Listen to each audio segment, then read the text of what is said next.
Salut YouTube. Si vous avez regardé ma dernière vidéo, si ce n'est pas le cas, je vous invite tout simplement à le faire, vous aviez remarqué que je dessine depuis que je suis tout petit. Étant donné que je suis en train de déménager, j'ai fait un petit check-up dans mes affaires et je suis retombé sur mes anciens dessins de quand j'étais petit. Il y a tout ça. C'est bon pour vous? Donc je trouvais ça cool de les redécouvrir en vidéo, donc en même temps que vous, afin de garder la surprise. Donc on va essayer de la regarder dans l'ordre chronologique pour voir un peu l'évolution au fil du temps, mais je pense que ça va être un peu chaud parce que ça doit être un peu dans le désordre. Mais bon, c'est parti.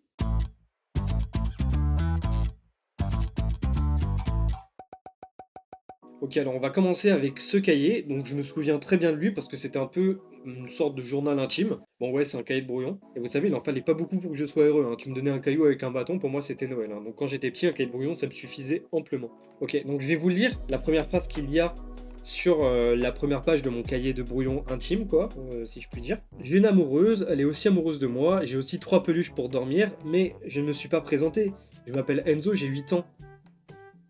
C'est quoi, j'étais en train de préparer un one-man show en fait ou je comprends pas là. Ok alors, waouh. Ah ouais mais j'étais tourmenté de fou moi quand j'étais petit en fait. C'est quoi ce bordel? Ok, je pense que j'ai compris le message en fait. Cette œuvre, c'est un peu comme une allégorie de la nature. Vous voyez, en fait, on a l'homme, l'humain qui est ici représenté avec ses deux cils rouges comme le sang et qui vient comme finalement emprisonner la nature pour la détruire. La nature qui est ici représentée avec un arbre volumineux et de l'eau qui fait évidemment référence à la fonte des glaces, le réchauffement climatique, tout ça, t'as capté. On a cet oiseau du coup qui représente finalement les animaux, mais aussi la nature, l'espoir, la liberté, et qui vient comme un petit peu survoler toute cette destruction et pour y apporter un petit peu de douceur avec finalement cet arc-en-ciel qui lui sort tout droit du cul, quoi. Et ouais les mecs, déjà à 8 ans, j'avais une vision comme ça de la société. Ok, donc on continue. J'ai l'impression d'être un prof en maternelle, quoi. Je suis en train de vous montrer mes dessins. Vous voyez bien les enfants? Oui? On tourne la page, des petits coloriages, des petits quadrillages, des petits... C'est mignon tout ça. Hop, petit Garfield. Des trucs. Qu'est-ce que c'est que ça? Oula, non, non, non, pas ça. C'est... C'est confidentiel. Vous êtes des fous, vous. Ok, si, il y a une phrase qui est intéressante. Alors, je vais vous le dicter comme c'est écrit, parce que visiblement j'avais un petit problème, je pense, au niveau de l'orthographe. Mes dessins animés préférés est Dragon Ball Z et Pokémon. Aujourd'hui, je regarde Lucky Luke. Maintenant, je dors sans peluche. Bah, attendez, c'est incroyable ça. J'ai arrêté vendredi 14 mai 2010. Et B, attendez, mais c'est que le petit Enzo il grandit bien vite quand même. Alors là, pour vous montrer que j'étais un gros fan de Dragon Ball, c'est que j'ai imprimé des petites images que je collais sur mon cahier. Voilà, ça je me souviens. Si vous avez la rêve, vous êtes incroyable. Ça venait d'un épisode des Rats. Il y avait un autre rat, un troisième rat qui était venu, qui était giga beau gosse, un gros Tchad. Il avait un engin, il avait une soucoupe. Du coup, les rats, ils ont construit un truc, pareil, une petite machine comme ça pour lui faire la course avec lui. Ah vas-y, mâche bien, c'est comme du réglisse. Ah Waouh. Oh la beauté, mais elle est magnifique. Je sais pas où je l'ai dessiné. Et ça, Coco Board, aucune idée de ce que c'est dégueulasse. On continue, c'est quoi ça? Un véhicule et un petit Eturaptor, parce que Eturaptor c'était un de mes Pokémon préférés quand j'étais petit, et en vrai encore maintenant je kiffe de fou ce Pokémon.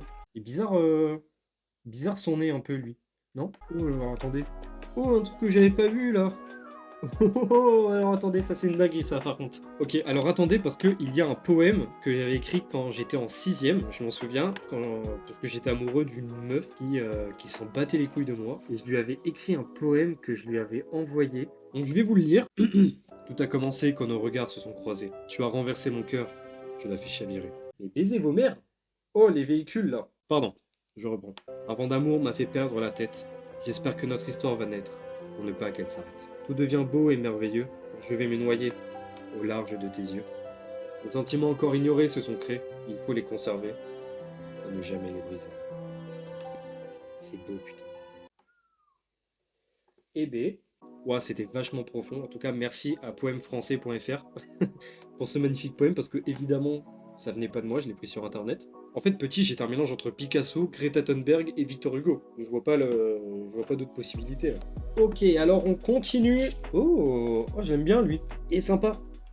Voilà, c'est tout. Là, on entre dans le vif du sujet parce que c'est le début de la suprématie Dragon Ball. Je dessinais que du Dragon Ball, genre tout le temps, tout le temps, tout le temps. Et là, je crois que c'est le premier dessin Dragon Ball que j'ai fait de ma vie. Regardez. Bon, là, vous avez moi qui est en train de faire du surf. Et là, vous avez le premier dessin de Dragon Ball avec ce qui semble être un Sangohan qui se transforme en Super Saiyan. Bon, fini avec ce cahier, on va passer maintenant à cette pochette, je crois. Donc c'est parti.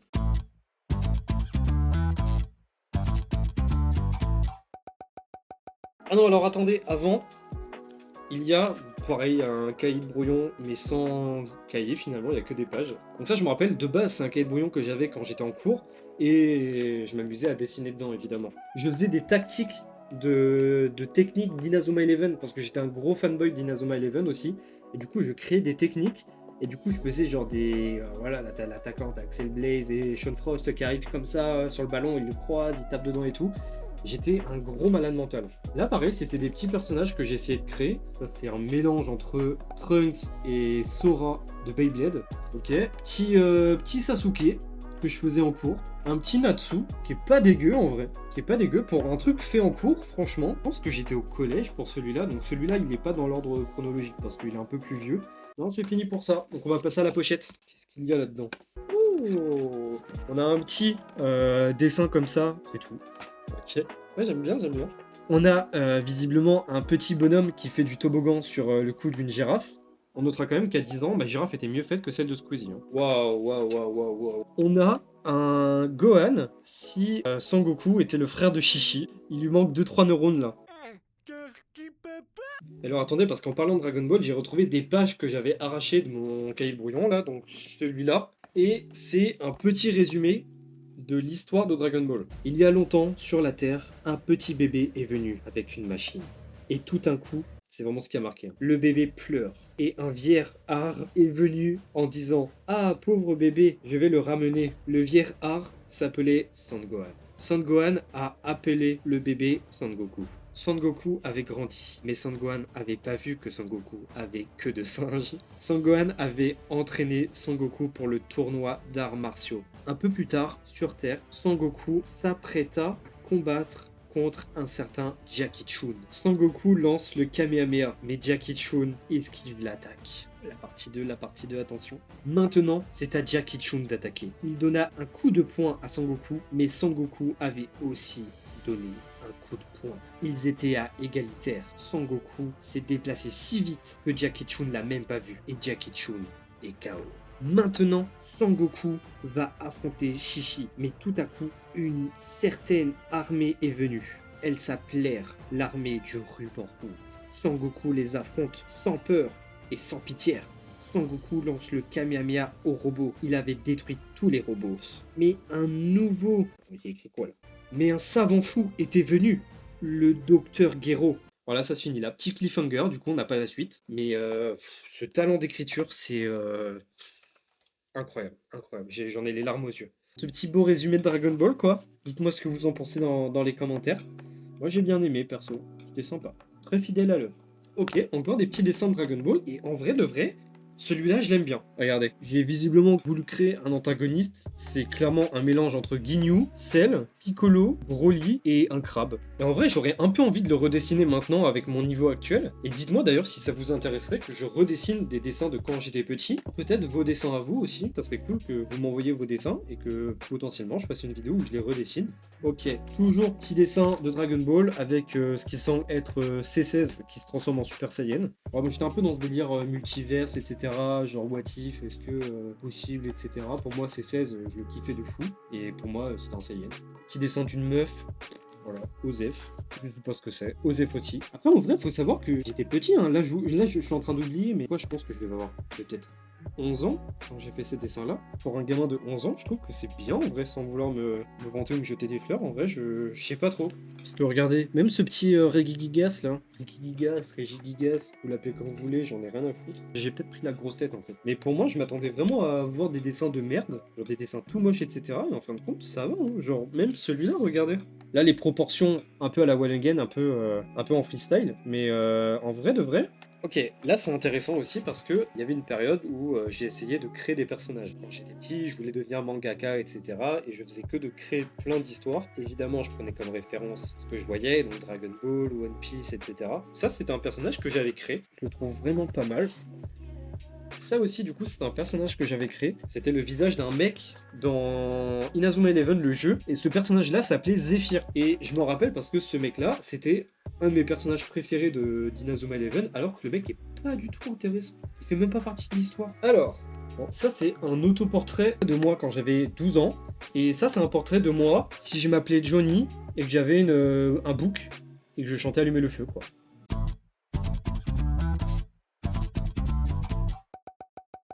Là, on entre dans le vif du sujet. Avec ce classeur, je m'en souviens exactement parce que je l'emmenais littéralement partout. Que ça soit à l'école, chez mes grands-parents, je l'avais toujours avec moi. C'était un peu mon doudou, je dormais avec, il était sous mon oreiller. J'ai dedans tous les dessins de quand j'étais en primaire, je pense. Je pense qu'il y a la date à l'intérieur. Donc 2012, j'avais 10 ans.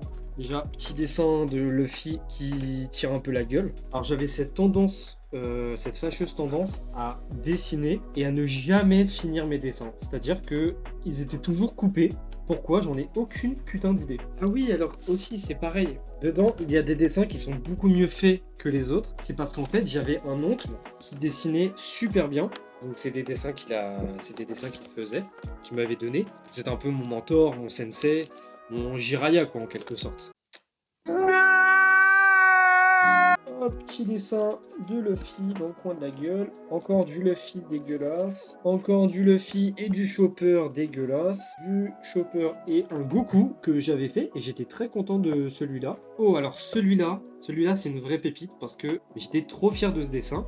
Et en vrai de vrai, je comprends pourquoi, parce que même avec mon regard de maintenant, il est vraiment trop bien. J'avais fait un dessin du Tout-Puissant, j'avais passé tellement de temps dessus. On regardait le crâne de Krillin. Le crâne tout carré. Oh, son crâne, il fait un angle droit. Et du coup, ce Goku et ce Freezer, j'avais aussi passé pas mal de temps dessus. Oh, la table. Oh, t'arrêtes de craquer ou quoi? T'es pris pour qui? Ok, donc ça, c'est encore des personnages que j'avais créés. Je me rappelle, à l'époque, il y avait un site sur lequel j'allais, où en fait, t'avais un personnage qui était tout nu, et tu pouvais ajouter des éléments de plein de mangas différents. Oh, lui, il est sympa. Lui, pareil, j'avais créé un personnage, genre c'était le frère de Broly, et en vrai de vrai, il a de la gueule, je trouve. Ok. C'est fini pour ce classeur.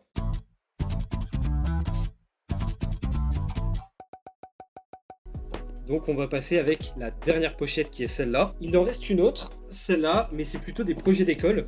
Et je pense que je ferai une vidéo pour vous montrer un peu les projets que je faisais à l'école quand j'étais petit jusqu'à mes études supérieures en gros. Ok, donc je vous présente cette pochette qui visiblement a bien vécu parce qu'elle ne tient plus du tout. Elle ne remplit plus sa fonction de pochette puisqu'elle ne pochette plus rien. Alors, évidemment encore des dessins de mon oncle. Donc, ça dégage. Ok, donc ça c'est toujours des petites créations de personnages que je faisais. Donc encore une fois, on a le fameux Zephyr d'Inazuma Eleven que j'ai évidemment refait parce que j'étais trop fan de lui. Petit storyboard d'une histoire que j'avais créée et je me souviens parfaitement de cette histoire-là. Hop, on s'en bat les couilles. Lui, pareil, j'étais trop content de celui-là quand j'étais petit. Faut savoir que c'était que évidemment, c'était du recopiage, donc j'observais et je recopiais sur la feuille. Mais à aucun moment, tout ce que vous avez vu, c'est du décalcage ou quoi, parce que je décalquais pas du tout. Et d'ailleurs, quand j'étais petit, il y a plein de gens qui pensaient que je décalquais, alors que pas du tout. Et ça me foutait la haine de fou, parce que les gens me croyaient pas. Ils me disaient non, mais t'as copié, enfin t'as décalqué, etc. Je dis mais non, non, non, j'ai tout fait de mes yeux, genre les yeux et hop le crayon, tu vois. Ça me rendait dingo. Ça, c'est un portrait du Blédard, le youtubeur. Parce qu'à l'époque, je faisais que de regarder ses vidéos. Et en vrai, pareil, je le trouve pas dégueu pour un portrait. Alors, je devais avoir. Alors, oui, je vous l'ai pas dit, mais cette pochette, c'est une pochette où il y a tous les dessins que j'ai fait à peu près entre 13 et 15 ans, voire 16 ans pour certains. Et du coup, j'étais assez content parce que tout ce qui est d'après photo, etc., bah, j'étais pas fort du tout. Genre, vraiment. J'étais vraiment trop nul. C'était pas du tout mon fort et j'étais pas. C'est pas ce que je faisais d'habitude. Moi, je dessinais beaucoup du manga, tout ça. Ce dessin est très important parce que c'est le premier d'une grande série de dessins que j'ai fait dans ce style-là. Voilà, je vais pas vous faire attendre plus que ça. Donc, c'est un dessin que j'avais fait de l'emblématique scène de la transformation de Sangohan en SSJ2, qui est la première scène que j'ai regardée de Dragon Ball. Cette illustration est vraiment importante parce que c'est la première dans ce style-là, et ce style-là, je l'ai refait sur plein de dessins. Et encore maintenant, j'ai gardé un peu de ce style-là, donc avec le cadre, les contours noirs, etc. C'est des trucs qui sont restés dans mon style actuel. Parce qu'en fait, à l'époque, je suivais un mec qui s'appelait Dronowo, C'était un illustrateur et il faisait ce genre d'illustration. Et j'étais trop fan de son style et du coup j'ai essayé un peu de reproduire ce qu'il faisait. Illustration très importante dans l'histoire de mon univers et de mon histoire tout simplement en fait. Parce que le dessin c'est toute ma vie. C'est un grand tournant dans mon style, voilà, j'en perds mes mots. Petit dessin de Gotenks, très très très sympa. Il est méchant de fou lui, hein. Petit dessin de Eren qui est un peu dégueulasse quand même. Là pour le coup, moi j'aime pas trop. En plus même la feuille elle est crado, genre j'étais vraiment un gros crado quand je dessinais.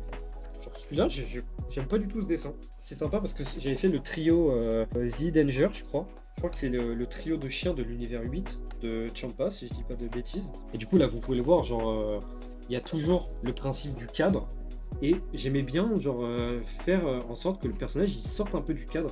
J'aimais beaucoup faire ça et encore maintenant d'ailleurs, c'est vraiment un truc que j'ai gardé de d'avoir un cadre et d'avoir quelque chose qui sort du cadre par moment. Je trouve que ça fait un effet un peu sympa quoi, sympathique, sympatoche, c'est le truc que j'ai gardé quoi. En fait, à l'époque, dès que je lisais un manga ou que je regardais un animé et que j'étais tellement pris dans l'histoire, j'avais toujours ce besoin de prendre un stylo et de prendre une feuille et de dessiner. Et je me rappelle que je dessinais tout le temps avec mes écouteurs et j'écoutais tout le temps les OST et les musiques de, bah, du coup, pour celui-là, d'Attack on Titan. Ok, alors j'avais aussi fait quelques illustrations à l'aquarelle, genre le All Might qui rend plutôt bien. Et pareil pour le Ryuk. Je m'essayais un peu de dessiner d'après photo, donc là c'est Eleven de Stranger Things, même si globalement c'est juste une fille chauve. Petit dessin de Diva d'Overwatch, parce que je suis un énorme fan d'Overwatch. Ça pareil, je m'en souviens, c'est une création originale que j'avais faite, et je crois que je l'avais appelée genre la Dame de Feu ou un truc comme ça. C'était un truc qui sortait totalement de mon style habituel. Genre vraiment, ça n'a rien à voir avec ce que je fais d'habitude, et je sais pas, j'avais envie de tester un truc comme ça. Bon, par contre, elle a des mains de poulet, et celui-là, c'est pas une dinguerie. Bon, les amis, c'est la fin. Mais il y a un dernier dessin que j'ai à vous montrer, et qui est, je pense, mon dessin préféré de quand j'étais petit, et encore maintenant, je kiffe de fou ce dessin-là. Donc je vais finir cette vidéo avec cette illustration, donc comme beaucoup de mes dessins, c'est évidemment du Dragon Ball, mais j'ai passé énormément de temps dessus, je pense que c'est le dessin auquel j'ai passé le plus de temps. D'ailleurs je crois que j'ai une petite photo de moi en train de faire cette illustration, et le Piccolo est incroyable, genre vraiment je trouve qu'il dégage un truc de fou, il a tellement de charisme. Bon le Chaozu, on n'en parle pas.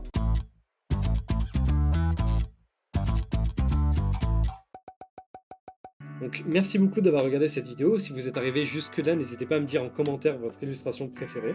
Et comme je l'ai dit tout à l'heure, je pense que je ferai une vidéo où je redessine mes dessins de quand j'étais petit, et peut-être même du coup vos dessins. Donc je suis très curieux de voir ce que vous faisiez quand vous étiez petit. Donc n'hésitez pas à vous abonner pour voir mes autres vidéos et aussi pour me donner de la force parce que vraiment ça me ferait trop plaisir. À liker la petite vidéo. Et puis merci et salut, à la prochaine. C'est une fin de tournage. Salut!